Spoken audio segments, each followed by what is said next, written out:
54 cm.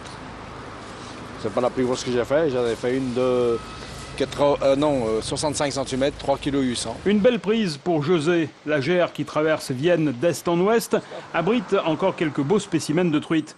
Mais faut-il encore connaître la rivière, car le nombre de poissons est en baisse. En cause, trop de prélèvements les années précédentes et la pollution.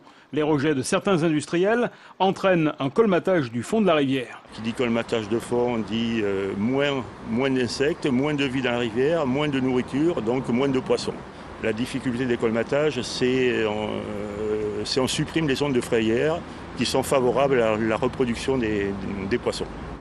Avant de se hasarder à lancer la ligne, le pêcheur averti lit la rivière pour se faire une idée de ses chances. On cherche les frayères. Et les frayères, elles se remarquent sur un fond comme vous avez ici.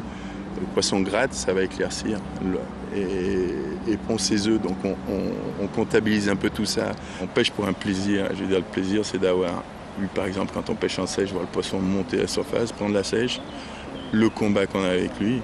Et si on le reprend délicatement dans ses mains, en se la mouillant et le relâchant, vous avez fait votre partie de pêche.